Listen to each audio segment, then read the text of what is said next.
Smart Bangladesh গড়ার অঙ্গীকারের ৭,৯৭,০০০ কোটি টাকার বাজেট, প্রবৃদ্ধির লক্ষ্য ৬.৭৫। গাড়ি, এসি, ফ্রিজ, ইন্টারনেট, লিপস্টিক সহ বিলাসী পণ্যের দাম বাড়ছে, সস্তায় মিলবে জীবন রক্ষকের ওষুধ ও গুঁড়ো দুধ। কর ছাড়ে পণ্যমূল্যে লাগাম টেনে মূল্যস্ফীতি কমানোর চেষ্টা, সামাজিক নিরাপত্তা খাতে বাড়তি বরাদ্দ। ১৫% কর দিয়ে কালো টাকা সাদা করার সুযোগ, কর্পোরেট কর শর্ত সাপেক্ষে ২.৫% কমানোর প্রস্তাব। এবং ভারতের সরকার গঠনের আগে মন্ত্রণালয় নিয়ে দর কষাকষি, মোদির সামনে ঐক্যমত্যে সরকার চালানোর চ্যালেঞ্জ।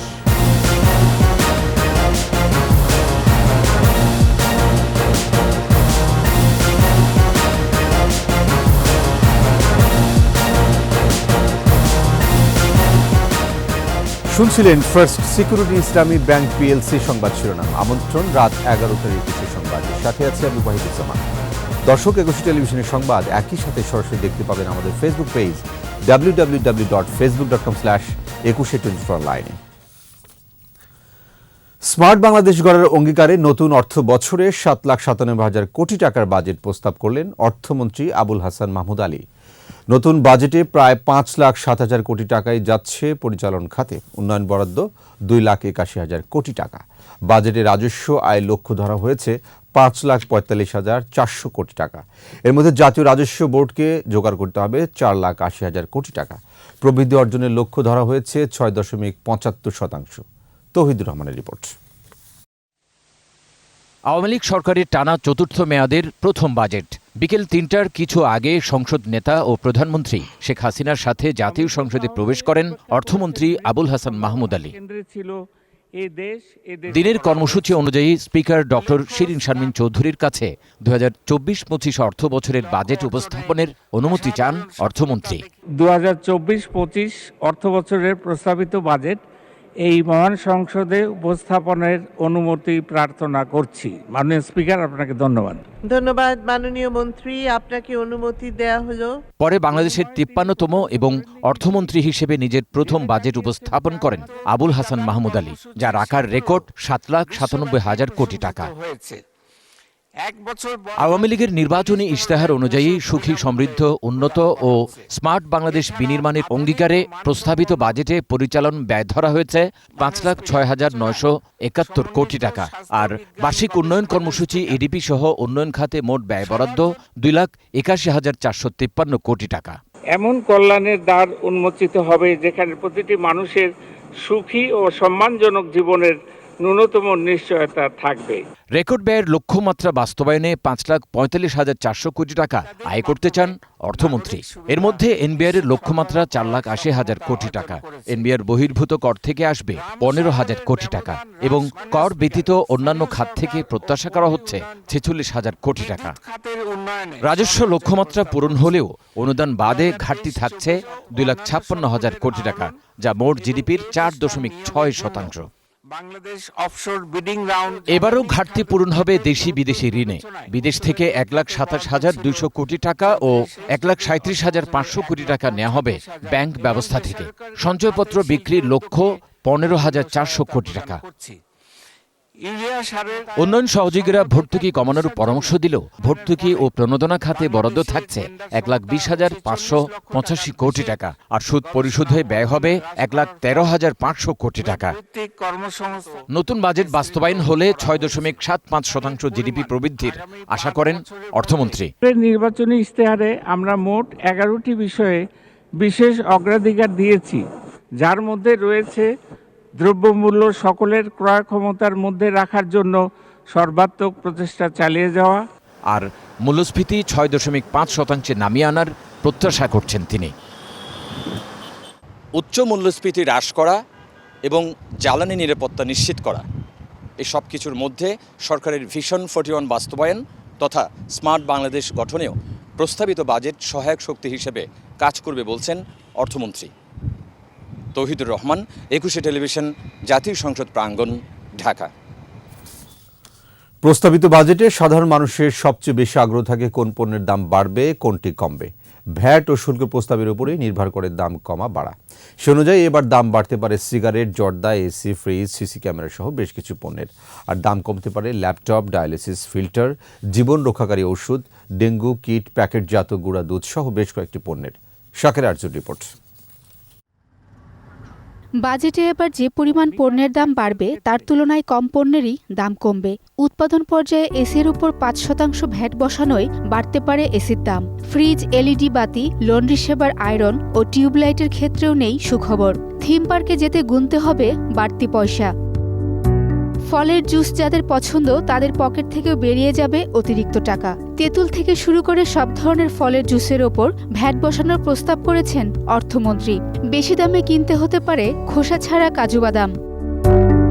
বিশুদ্ধ পানির জন্য ব্যবহার করা ওয়াটার পিউরিফায়ারে বসতে পারে 10% শুল্ক। স্বস্তি থাকছে না নিরাপত্তা সামগ্রী ক্রয়ে। শুল্ক বাড়ার কারণে দাম বাড়তে পারে সিসি ক্যামেরার, বাড়তে পারে লিফটের দামও। এছাড়াও নির্মাণ সামগ্রীর দামও বাড়বে। শুল্ক বাড়বে তামাকজাত পণ্যে। সিগারেট, জর্দা, গুলসহ তামাকজাত পণ্য নিরুৎসাহিত করতে সম্পূরক শুল্ক বাড়ছে। যারা ফোনে অতিরিক্ত কথা বলেন তাদের জন্যও নেই কোনো সুখবর। মোবাইলে কথা বলার পাশাপাশি ফেসবুক, মেসেঞ্জার, হোয়াটসঅ্যাপেও যারা কথা বলেন তাদের খরচটাও বাড়বে। সংসদ সদস্যরা এখন থেকে আর শুল্কমুক্ত গাড়ি আমদানির সুবিধা পাবেন না। তেমনিভাবে বিলাসবহুল গাড়ির দামও বাড়বে। সেই সাথে বাড়বে গাড়ির কনভার্সন খরচ। হাত পায়ের প্রসাধন সামগ্রী, লিপস্টিক সহ আমদানি করা প্রসাধন সামগ্রীর দাম বাড়বে। প্রস্তাবিত বাজেটে দাম কমতে পারে বেশ কিছু পণ্যের। আমদানি শুল্ক কমায় ল্যাপটপ ও বাসাবাড়িতে ব্যবহৃত সুইচ সকেটের দাম কমতে পারে। তবে কিছুটা স্বস্তি ফিরেছে স্বাস্থ্য সুরক্ষার স্পাইনাল সিরিঞ্জ, ডেঙ্গু কিট এবং ডায়ালাইসিসের প্রধান 2 উপকরণ ফিল্টার ও সার্কিটের দামে। 2.5 কেজি পর্যন্ত প্যাকেটজাত গুঁড়ো দুধের দাম কমবে। যারা চকলেট পছন্দ করেন তারাও খুশি হতে পারে। শাকের আরজু, একুশে টেলিভিশন, ঢাকা। বাজেটে সামাজিক নিরাপত্তা খাতে বরাদ্দ থাকছে 1,36,026 কোটি টাকা, যা মোট বাজেটের 17.6% এবং বিদ্যমান বরাদ্দের চেয়ে 15,000 কোটি টাকা বেশি। নগদ ও খাদ্যবান্ধব নানা কর্মসূচিতে অন্তর্ভুক্ত করা হচ্ছে কয়েক কোটি মানুষকে। মেহেদী হাসানের রিপোর্ট। সামর্থ্য ও বাস্তবতার পাল্লায় উত্তরাধিকার সূত্রে পাওয়া লাগামহীন মূল্যস্ফীতি বশ মানানোর বয়স ও নানা শারীরিক প্রতিবন্ধকতায় কর্মক্ষেত্র হারানো সহ সমাজের দরিদ্র জনগোষ্ঠীকে নগদ ও খাদ্য সহায়তা দেয় সরকার। এতে ব্যয় হয় বিপুল পরিমাণ অর্থ। এবার বাজেটে সমাজের পিছিয়ে পড়া এসব মানুষের কল্যাণে মোট 1,36,026 কোটি টাকা বরাদ্দ রাখার প্রস্তাব করেছেন অর্থমন্ত্রী। এর মধ্যে 60,01,000 বয়স্ক মানুষ মোট 4,350 কোটি টাকা ভাতা নগদ সহায়তা পাবেন। বিধবা ও স্বামী নিগৃহীতা 27,75,000 নারীর জন্য মোট বরাদ্দ রাখা হয়েছে 1,844 কোটি টাকা। 32,34,000 প্রতিবন্ধীর জন্য 3,321 কোটি টাকা বরাদ্দের প্রস্তাব করা হয়েছে। এদিকে বেড়েছে খাদ্যবান্ধব কর্মসূচির আকার। 1,80,00,000 মানুষ আসছেন ভিজিএফ কর্মসূচির আওতায়। এ খাতে বরাদ্দ 1,184 কোটি টাকা। কাজের বিনিময়ে খাদ্য কর্মসূচিতে বরাদ্দ থাকছে 1,024 কোটি টাকা। গ্রামীণ কর্মসৃজন বা মাটির কাজে অন্তর্ভুক্ত করা হচ্ছে 18,20,000 জনকে।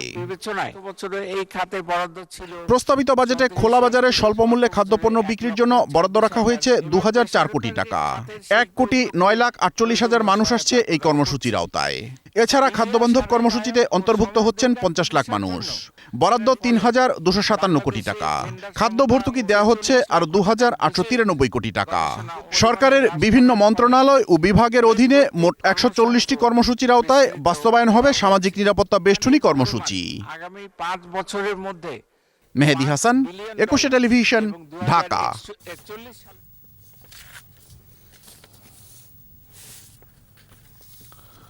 অর্থনৈতিক সংকটকালে প্রস্তাবিত বাজেটে ফুটে উঠেছে সরকারের রাজনৈতিক অঙ্গীকার।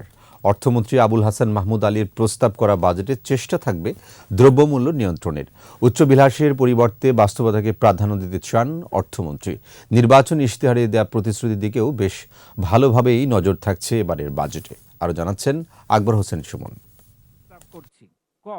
সামর্থ্য ও বাস্তবতার পাল্লায় উত্তরাধিকার সূত্রে পাওয়া লাগামহীন মূল্যস্ফীতি বশ মানানোর চ্যালেঞ্জ সামনে নিয়ে সংসদের টেবিলে উঠল 2024-25 অর্থ বছরের বাজেট।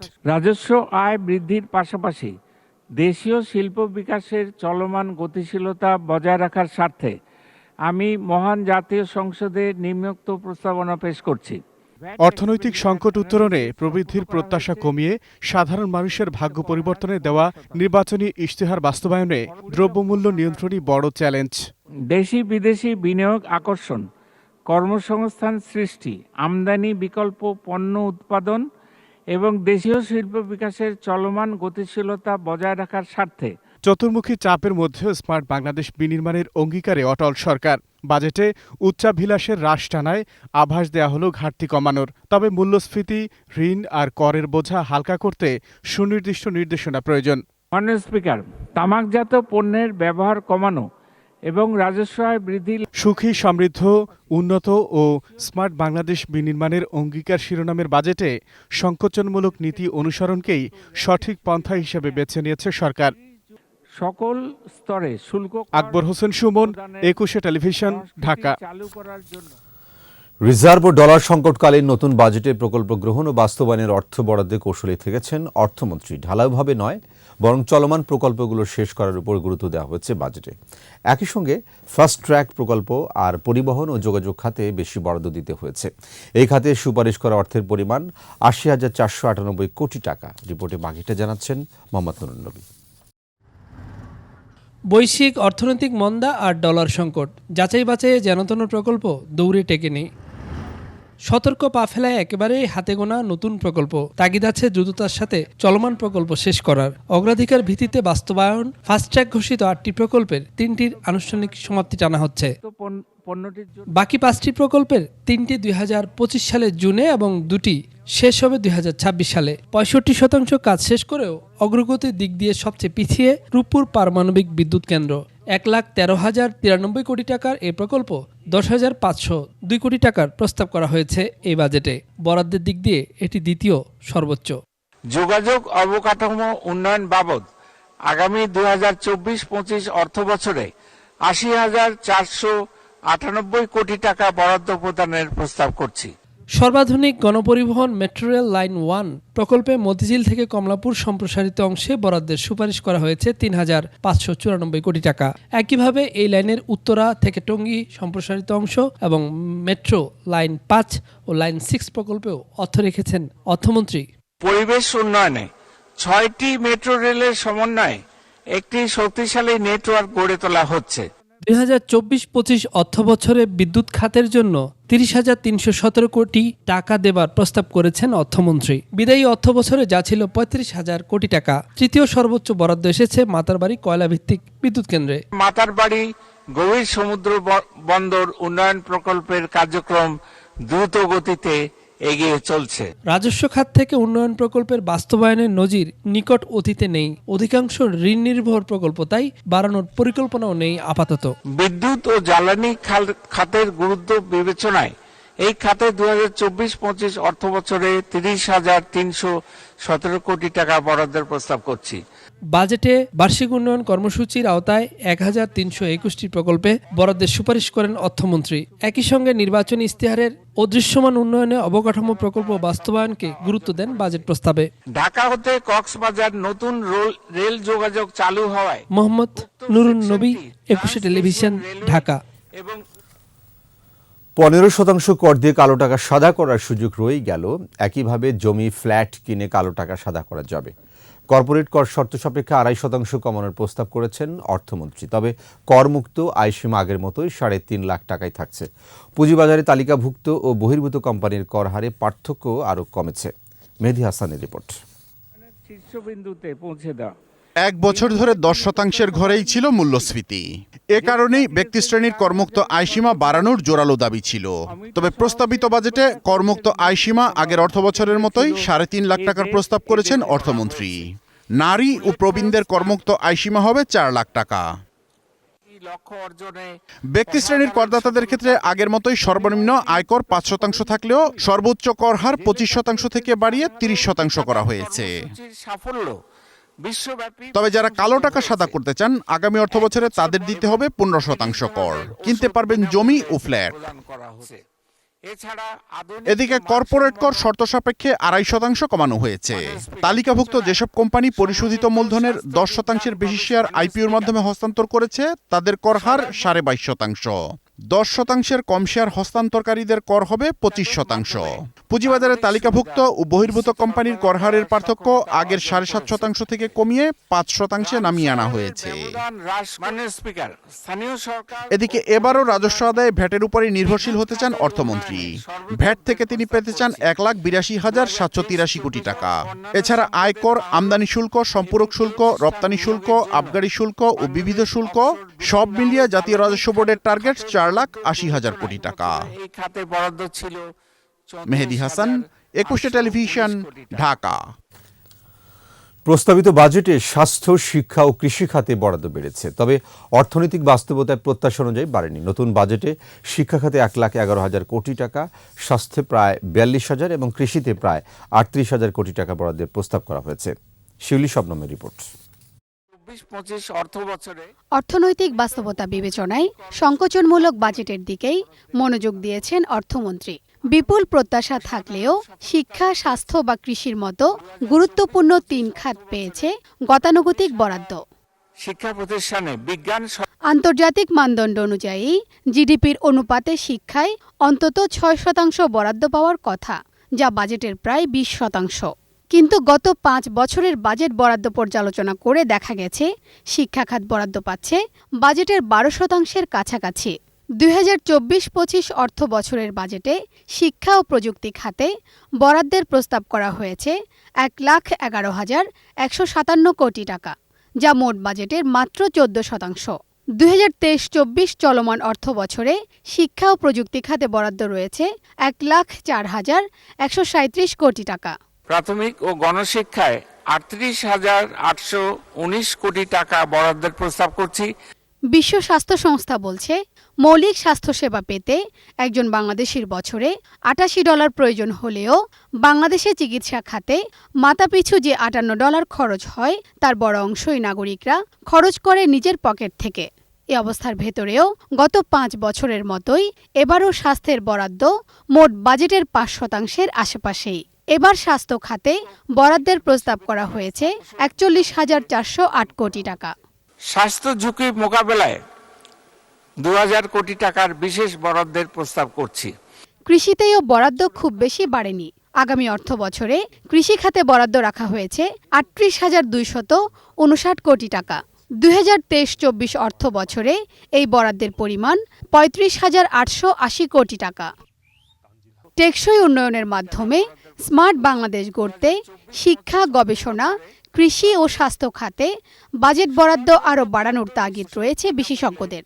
0.86 লাখ। শিউলি শবনম, 21 টেলিভিশন, ঢাকা। চোখ রাখবো ভারতের নির্বাচনী রাজনীতির দিকে। ভারতে নরেন্দ্র মোদীর নেতৃত্বাধীন জোট সরকারে কে কোন দপ্তর পাবেন তার দর কষাকষিতে ব্যস্ত শীর্ষ নেতারা। আলাদাভাবে দলীয় বৈঠক করেছে বিজেপি, নীতিশ কুমারের জনতা দল, ইউনাইটেড ও চন্দ্রবাবু নাইডুর তেলেগু দেশম পার্টি। সংবাদ মাধ্যমের তথ্য বলছে অন্তত 3টি করে পূর্ণমন্ত্রী চান নীতিশ ও নাইডু। বিশ্লেষকরা বলছেন একচ্ছত্র আধিপত্য থেকে এখন সমন্বয় ও ঐক্যমত্যের ভিত্তিতে সরকার চালানোর চ্যালেঞ্জ হয়ে দাঁড়াবে মোদীর জন্য। রিপোর্ট করছেন দুলি মল্লিক। 2014 সাল থেকে 10 বছর ধরে ভারতে একচ্ছত্র আধিপত্য মোদী, অমিত শাহের নেতৃত্বাধীন বিজেপি। কোনোবারই নির্বাচনে আসন সংখ্যার বিচারে সরকার গঠনে অন্য কারো উপর নির্ভর করতে হয়নি মোদীকে। এবারই প্রথম জোট সরকারের চ্যালেঞ্জের মুখে মোদী। মন্ত্রিসভায় কে কোন দপ্তর পাবেন তা নিয়ে এরই মধ্যে শুরু হয়ে গেছে আলোচনা বৈঠক। আলাদা আলাদাভাবে বৈঠকে ব্যস্ত বিজেপি, বিহারের নীতিশ কুমারের জনতা দল ইউনাইটেড ও অন্ধ্রপ্রদেশের চন্দ্রবাবু নাইডুর তেলুগু দেশম পার্টি। বিভিন্ন সংবাদ মাধ্যমে তথ্য বলছে প্রধান শরিক হিসেবে বিজেপির ঘরেই থাকবে 3 গুরুত্বপূর্ণ মন্ত্রণালয়, অর্থ, স্বরাষ্ট্র ও পররাষ্ট্র। বাকি মন্ত্রণালয়গুলো নিয়েই চলছে দর কষাকষি। তথ্যমতে বিহারের নীতিশ কুমারের জেডিইউ রেল, গ্রাম উন্নয়ন ও জল সম্পদের মতো মন্ত্রণালয় চেয়েছেন। বড় অর্থ তহবিলের পাশাপাশি বিহারকে বিশেষ রাজ্যের মর্যাদাও চান তিনি। অন্ধ্রপ্রদেশের চন্দ্রবাবু নাইডুর দলও সড়ক, গ্রাম উন্নয়ন সহ অন্তত 3টি মন্ত্রণালয়ের পূর্ণ মন্ত্রীর পদ চান, সঙ্গে লোকসভার স্পিকারের পদ। বিশ্লেষকরা বলছেন, নিজেকে ঈশ্বরের প্রতিনিধি দাবি করা মোদি এ দফায় প্রধানমন্ত্রী হলেও আগের মতো বলিষ্ঠ থাকতে পারবেন না। একদিকে শক্তিশালী বিরোধী জোট, অন্যদিকে সমন্বয় করে ঐক্যমত্যের ভিত্তিতে সরকার চালানো কঠিন চ্যালেঞ্জ হয়ে দাঁড়াবে মোদির জন্য। দুলি মল্লিক, ২১ টেলিভিশন। ৫০৪ কোটি টাকা বাড়িয়ে নতুন অর্থবছরে তথ্য যোগাযোগ প্রযুক্তি খাতে ২,৮৭২ কোটি টাকা বরাদ্দ দিয়ে বাজেট প্রস্তাব করেছেন অর্থমন্ত্রী। আইসিটি খাত থেকে ৫ বিলিয়ন রপ্তানি আয়ের লক্ষ্যে ২০টি ক্ষেত্রে কর অব্যাহতি দিয়েছে সরকার। আদিত্য মামুনের রিপোর্ট। টেকসই উন্নয়নের পরিক্রমায় স্মার্ট বাংলাদেশের স্বপ্নযাত্রায় জাতীয় বাজেটে এবছরও তথ্য প্রযুক্তি খাতে অর্থ বরাদ্দ বৃদ্ধি করে বাজেট প্রস্তাব করা হয়েছে। অর্থমন্ত্রী আবুল হাসান মাহমুদ আলীর প্রথম বাজেট বক্তৃতায় artificial intelligence, frontier technology, robotics, blockchain সহ নানাবিধ খাতে উন্নয়ন সাধনই লক্ষ্য বলেও উল্লেখ করা হয়। গতিশীলতা বজায় রাখার স্বার্থে ২০১২ সালে আইসিটি খাত থেকে সরকারের আয় ছিল মাত্র $২৬ মিলিয়ন, যার বর্তমান আকার প্রায় $৩ বিলিয়ন। নতুন অর্থবছরের এই খাত থেকে $৫ বিলিয়ন আয়ের লক্ষ্যমাত্রা নির্ধারণ করেছে সরকার। স্মার্ট বাংলাদেশ বিনির্মাণে রাজস্ব আদায় বৃদ্ধির পাশাপাশি ব্যবসা বাণিজ্য সহজীকরণের কোনো বিকল্প নেই। গেল ২৩-২৪ অর্থবছরের ২,০৮১ কোটি টাকার জায়গায় এবার তথ্য ও যোগাযোগ প্রযুক্তি খাতে ২,৮৭২ কোটি টাকা। তবে ১০ বছর ধরে এই মন্ত্রণালয় প্রায় সব খাতে কর অব্যাহতি পেলেও এবার কেবল ২০টি খাত পাবে এই সুবিধা। AI based solution development, software development, blockchain based solution development, robotics process outsourcing সহ অন্যান্য কতিপয় খাতে ১ জুলাই ২০২৪ হতে ৩০ জুন ২০২৭ পর্যন্ত অর্জিত আয়কে করমুক্ত রাখার প্রস্তাব করা হয়েছে। দুঃসংবাদ আছে টেলিকম খাতে। এ খাতে ১৪ কোটি টাকা কমিয়ে এবার ২,৪২০ কোটি টাকা বরাদ্দ দেওয়া হয়েছে। বাড়ছে ইন্টারনেট সহ মোবাইল টকটাইমের দামও। আদিত্য মামুন, ২১ টেলিভিশন, ঢাকা। সংকটকালে দেয়া নতুন অর্থ বছরের প্রস্তাবিত বাজেটকে গণমুখী বললেন আওয়ামী লীগের সংসদ সদস্যরা। সংকটের বাস্তবসম্মত গণমুখী বাজেট এবং এই বাজেট বিশেষ অগ্রাধিকার প্রাপ্ত যেই প্রকল্পগুলো তার তন্মধ্যে দ্রব্যমূল্য নিয়ন্ত্রণ, কর্মসংস্থান, ইনকাম ট্যাক্সের যে প্রপোজালগুলি আছে সেটা আমি মনে করি একটু দেখার ব্যবস্থা আছে। আমাদের যে নির্বাচনী ইশতেহার, সেই নির্বাচনী ইশতেহারের বাস্তবায়ন আমাদের মূল লক্ষ্য। গত ১৫ বছর ধরে যে ডেভেলপমেন্টটা হয়েছে সেগুলোকে পর্যালোচনা করে আগামী দিনে আর কি করা উচিত সেগুলো বিচার বিশ্লেষণ করেই সিদ্ধান্ত নেওয়া হয়। এবারে বাজেট শুধু গণবিরোধী নয়, দেশবিরোধী বাজেট বলে মন্তব্য করেছেন বিএনপি মহাসচিব মির্জা ফখরুল ইসলাম আলমগীর। সাংবাদিকদের কাছে এই প্রতিক্রিয়া ব্যক্ত করেন তিনি। এই বাজেটে আপনার আয়ের চেয়ে ব্যয় অনেক বেশি এবং আপনার যে সমস্ত জায়গাগুলোতে আপনার আয়ের অংশ দেখানো হচ্ছে তাতে করে সাধারণ মানুষের উপরে এই সমস্ত বোঝাটা গিয়ে পড়ে যাচ্ছে এবং এই ব্যয়টা মেটানোর জন্য তারা যেটা করবে সেটাও সাধারণ মানুষের উপরে গিয়েই পড়বে। সুতরাং এই বাজেটকে শুধুমাত্র তথাকথিত ভাষায় গণবিরোধী বলবো না, এটা আসলে বাংলাদেশ বিরোধী বাজেট হয়েছে। প্রস্তাবিত বাজেটের সমালোচনার পাশাপাশি কিছু পরামর্শ দিলেন জাতীয় পার্টি সহ অন্যান্য রাজনৈতিক দলের এমপিরা। আমি বিশেষত্ব কোনো কিছু পাইনি। এখন যে বর্তমান অর্থনৈতিক পরিস্থিতি, যেটা আমাদের দেশের অর্থনৈতিক সংকট চলছে, যেখানেই যত রেয়াত দিক সর্বস্বভাবে আয় তারা বেশি করবার জন্য টার্গেট নিয়েছেন এবং বেশিরভাগটা আয় করবেন ওরা পরোক্ষ করের মাধ্যমে, যার ফলে সাধারণ জনগণের উপরে করের বোঝা বাড়বে। আমি খুব একটা আশাবাদী হইনি আর কি এই বাজেট দেখে। আর কি এমন কোনো সাহসী পদক্ষেপ আমরা দেখিনি যার মধ্য দিয়ে অর্থ পাচার, ব্যাংকিং খাতের রাজ্য থেকে শুরু করে যেমন দুর্নীতির প্রশ্ন আলোচনাই এর মধ্যে আসেনি আর কি। যে চেষ্টাগুলো বা উদ্যোগগুলো নেওয়া হয়েছে, বাজেটে বর্ণিত হয়েছে, সেই উদ্যোগগুলো সফল হবে, এটা আমাদের বিশ্বাস। এটা নির্ভর করবে বাজেটটা কতটুকু বাস্তবায়ন করা যায় তার উপরে। 2024-25 অর্থ বছরের বাজেট যৌক্তিক, বাস্তবসম্মত, বাস্তবায়নযোগ্য। তবে রাজস্ব আহরণে চ্যালেঞ্জ হতে পারে বলে মনে করছে ব্যবসায়ীদের সংগঠন এফবিসিসিআই ও ডিসিসিআই।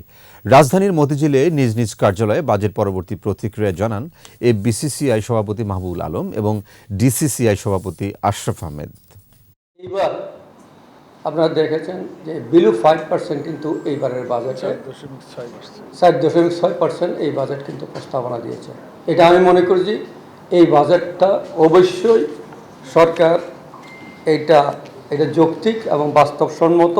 এটা আমার মনে হয় যে এটা বাস্তবায়নযোগ্য। আমাদের যে বাজেট ঘাটতি, যে অর্থায়ন, সেখানে যেমন ব্যাংকিং খাতের ওপর থেকে ঋণ নেওয়ার যে একটা টার্গেট দেওয়া আছে, সেটা আসলে আমরা মনে করি অনেক বড়, এবং এই টার্গেটটা যদি সম্পূর্ণভাবে নেওয়া হয় সেক্ষেত্রে বেসরকারি খাতে ঋণ প্রবাহের উপর একটা বড় ধরনের চাপ পড়বে। Centre policy for dialogue CPD মনে করছে এবারের প্রস্তাবিত বাজেট গতানুগতিক, উদ্ভাবনী কিছু নেই। নিজ কার্যালয়ে বাজেট প্রতিক্রিয়া জানায় সংস্থাটি। অর্থনীতির বিভিন্ন মূল সূচকগুলির লক্ষ্যমাত্রা দেওয়া হয়েছে। সেই সূচকগুলির দিকে যদি তাকান, সেই সূচকগুলি কি আসলে বাস্তবসম্মত? সেখানে দেখবেন জিডিপির লক্ষ্যমাত্রা কি 6.75%।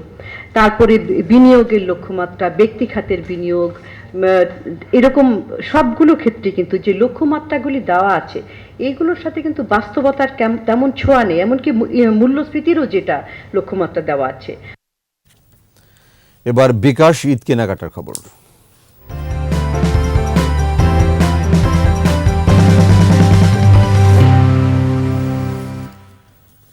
ঈদ মানে আনন্দ, ঈদ মানেই খুশি। উৎসবকে আরও রাঙাতে বাহারি পোশাকের পসরা সাজিয়েছে রাজধানীর ফ্যাশন হাউসগুলো। আর ঈদুল আজহার কেনাকাটায় স্বাচ্ছন্দ্য দিতে পেমেন্টে 10% ক্যাশব্যাক দিচ্ছে বিকাশ। মিনালা দিবার রিপোর্ট। ঈদে নিজেকে নানা সাজে সাজিয়ে তোলেন সব বয়সী মানুষ। সুন্দর পোশাকে বেড়ে যায় সামাজিক মর্যাদাও। ক্রেতাদের বৈচিত্র্যময় রুচি পছন্দ বিবেচনায় উৎসবের নানা রঙে রঙিন পোশাক এনেছে স্প্ল্যাশ। বনানীর এই শোরুমে পাওয়া যাচ্ছে পাঞ্জাবি, কাবলি, T shirt, polo shirt, casual, denim, chinos, blazer, formal pant সহ ছেলেদের বাহারি পোশাক। মেয়েদের জন্য রয়েছে long dress, short tops, kaftan, shirt, jeggings, leggings, palazzo, jumpsuit, cropped skirt এবং পার্সোনাল অ্যাক্সেসরিজের পসরা। আমাদের অনেকগুলা কাপ্তান স্টাইল এসেছে, এবার নতুন স্টাইল। নর্মালি এগুলো হচ্ছে ঈদ উপলক্ষে এসেছে, দেন কিছু লং ড্রেস এসেছে, কিছু পার্টি ড্রেস আছে। ঈদের কেনাকাটায় বাড়তি আনন্দ দিচ্ছে বিকাশ। 10% ইনস্ট্যান্ট ক্যাশব্যাক হিসেবে দিনে 100 টাকা এবং ক্যাম্পেইন চলাকালে 200 টাকা পর্যন্ত ক্যাশব্যাক পাচ্ছেন ক্রেতারা। বিকাশ ক্যাম্পেইনটা হচ্ছে কাস্টমার পেমেন্টের মাধ্যমে 200 টাকা ক্যাশব্যাক পাবে। বিকাশ ক্যাম্পেইনটা চলার কারণে মোটামুটি ভালো রেসপন্স পাচ্ছি আমরা, যেক্ষেত্রে কাস্টমার একটা ইনস্ট্যান্ট ডিসকাউন্টের একটা ফ্যাসিলিটি পেয়ে যাচ্ছে, ইনস্ট্যান্ট একটা ক্যাশব্যাক পেয়ে যাচ্ছে, সেক্ষেত্রে আমাদের সেলটাও ভালো হচ্ছে। বিকাশের এমন উপহারে ক্রেতাদের মুখে হাসি। আমরা সবসময় হচ্ছে কেনাকাটা করার ক্ষেত্রে একটু ডিসকাউন্ট বা একটু ছাড় পেতে পছন্দ করি, যে একটু কম হলে ভালো, আর সেক্ষেত্রে বিকাশ একটা ভালো নগদ অর্থ বহনের ঝামেলা না থাকায় বিকাশ পেমেন্টকেই বেশি সুবিধাজনক মনে করছেন তারা। অনেক সময় কিন্তু অনেক জায়গাতে কিন্তু ক্যাশ মানি ক্যারি করাটাও একটা ডিফিকাল্ট ব্যাপার, সেটার জন্য বিকাশ ইজ ভেরি গুড। নিরাপদ কেনাকাটায়ও বিকাশে আস্থা গ্রাহকদের। মিনালা দীপা, 21 টেলিভিশন, ঢাকা। ঈদুল আজহায় দেশের বিভিন্ন নদী পাড়ে 108টি পশুর হাটের নিরাপত্তায় থাকবে নৌপুলিশ। অতিরিক্ত আইজিপি নৌপুলিশের প্রধান আব্দুল আলিম মাহমুদ জানিয়েছেন 13 জুন থেকে 23 জুন পর্যন্ত নৌপথে বাল্ক হেড চলাচল বন্ধ থাকবে। সকালে নৌপুলিশ সদর দপ্তরে নৌপথে যাত্রী পণ্য কোরবানির পশু পরিবহন নিরাপত্তা বিষয়ক আলোচনায় জানানো হয় নৌপথে পশু পরিবহনে নজরদারি রাখা হবে। সিসিটিভি মনিটরিং ছাড়াও সাদা পোশাকের দায়িত্ব পালন করবেন নৌপুলিশের সদস্যরা। হাটে জাল নোট শনাক্তকরণ মেশিন রাখা হবে। পাশাপাশি ছিনতাই ডাকাতি ছাড়াও চাঁদাবাজি রোধে কাজ করবে নৌপুলিশ।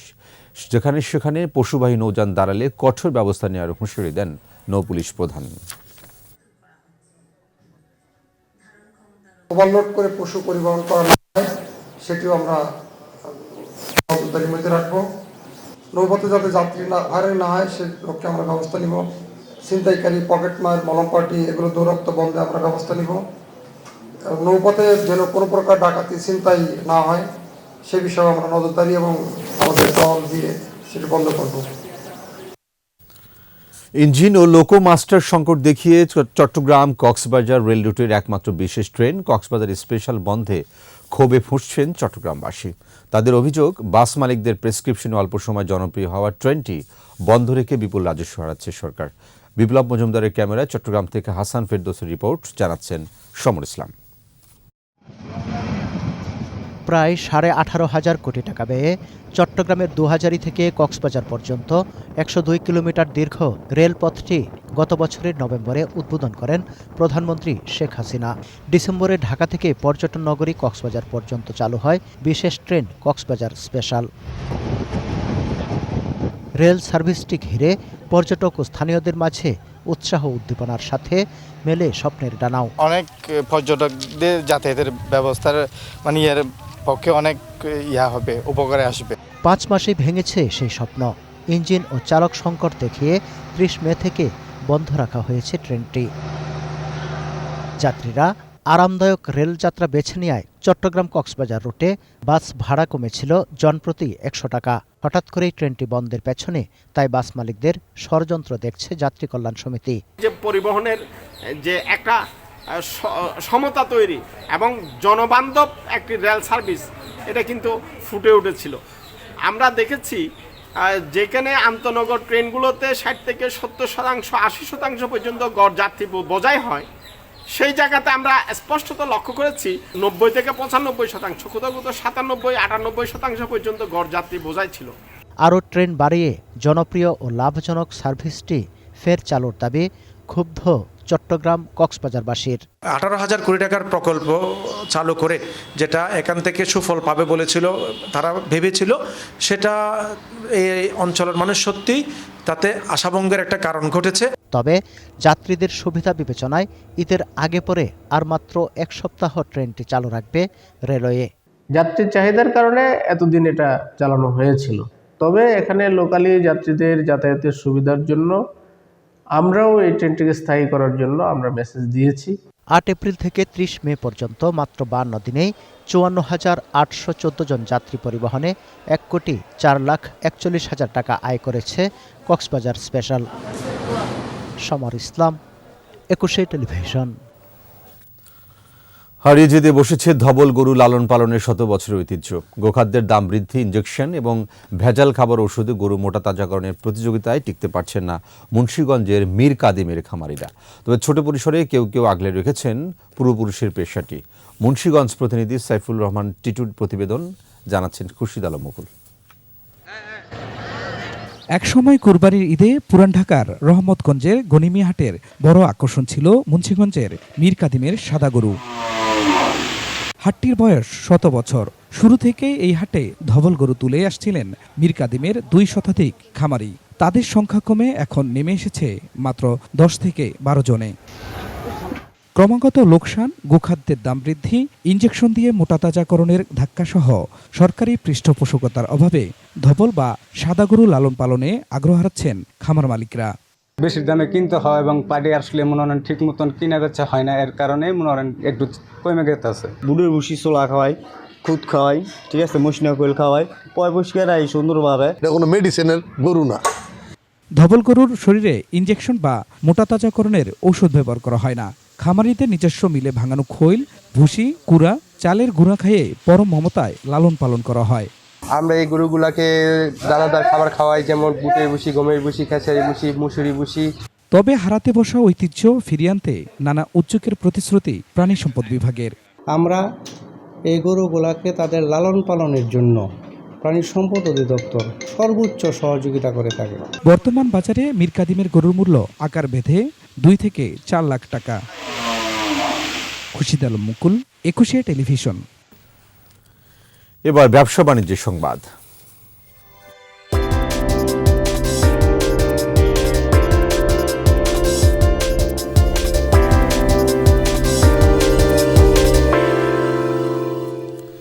প্রান্তিক কৃষকদের মাঝে কৃষি বিনিয়োগ বিতরণ করেছে সোশ্যাল ইসলামী ব্যাংকের সাতক্ষীরা শাখা। ব্যাংকের ব্যবস্থাপনা পরিচালক ও প্রধান নির্বাহী জাফর আলমের সভাপতিত্বে অনুষ্ঠানে প্রধান অতিথি ছিলেন বাংলাদেশ ব্যাংকের নির্বাহী পরিচালক SM হাসান রেজা, ছিলেন উপব্যবস্থাপনা পরিচালক মোহাম্মদ হাবিবুর রহমান, খুলনা অঞ্চলের আঞ্চলিক প্রধান মোহাম্মদ মোসলে উদ্দিন এবং SME বিভাগের প্রধান শ্যামসুন্দর রায় সহ স্থানীয় গণ্যমান্য ব্যক্তিবর্গ, ব্যাংকের কর্মকর্তা এবং বিনিয়োগ গ্রহণকারী কৃষকরা।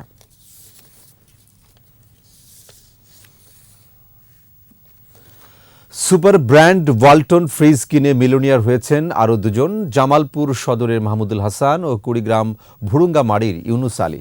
ময়মনসিংহের মুক্তাগাছা রামকিশোর উচ্চ বিদ্যালয় মাঠে ওয়ালটন প্লাজার অনুষ্ঠানে ওয়ালটন ফ্রিজের ক্রেতা মাহমুদুল হাসানের হাতে 10 লাখ টাকার চেক তুলে দেন ওয়ালটন হাইটেক ইন্ডাস্ট্রিজের সিনিয়র এক্সিকিউটিভ ডিরেক্টর ও জনপ্রিয় চিত্রনায়ক আমিন খান এবং চিত্রনায়ক রিয়াজ। আর বগুড়ার মোমো ইন হোটেল অ্যান্ড রিসোর্টে ক্রেতা ইউনুস আলীর হাতে 10 লাখ টাকার চেক তুলে দেন চিত্রনায়ক আমিন খান। ঈদ উপলক্ষে দেশ জুড়ে চলমান ওয়ালটনের ডিজিটাল ননস্টপ মিলিয়নিয়ার ক্যাম্পেইনে পর্যন্ত মিলিয়নিয়ার হয়েছেন 40 জন ক্রেতা। যুদ্ধবিধ্বস্ত ফিলিস্তিনিদের সমর্থনে যশোর শহরে র্যালি করেছে আকিজ ফুড অ্যান্ড বেভারেজের brand Mojo. Mojo support Palestine শীর্ষক র্যালিতে অংশ নেন ব্যবসায়ী ও সাধারণ মানুষ। আকিজ ফুড অ্যান্ড বেভারেজ লিমিটেডের chief marketing officer Maidul Islam জানান, মানবিক বিবেচনায় বিক্রিত মোজোর প্রতিটি বোতল থেকে 1 টাকা যাচ্ছে ক্ষতিগ্রস্ত ফিলিস্তিনিদের জন্য। এখন পর্যন্ত ফিলিস্তিন দূতাবাসে 1,50,00,000 টাকা ও ওয়ার্ল্ড ফুড প্রোগ্রামের মাধ্যমে আকিজ ওয়েলফেয়ার ট্রাস্ট ও মোজো থেকে 5,47,50,000 টাকা অনুদান দেওয়া হয়েছে।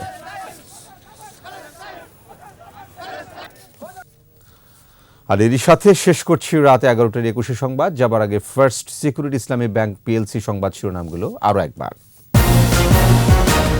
স্মার্ট বাংলাদেশ গড়ার অঙ্গীকারের 7,97,000 কোটি টাকার বাজেট, প্রবৃদ্ধির লক্ষ্য 6.75।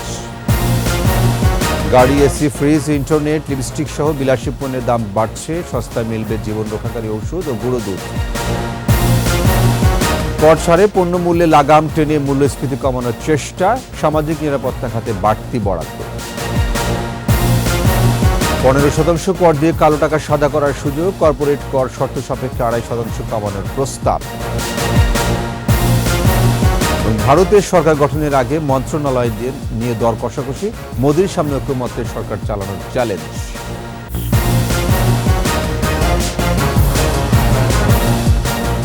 সর্বশেষ খবর জানতে ডায়াল করুন 201 নম্বরে, আর ভিজিট করুন 21-tv.com ওয়েবসাইটে। এছাড়া ফেসবুকে লগ ইন করতে পারেন facebook.com/2124 লাইনে। পরের সংবাদ রাত 1টায় দেখার আমন্ত্রণ দেবেন।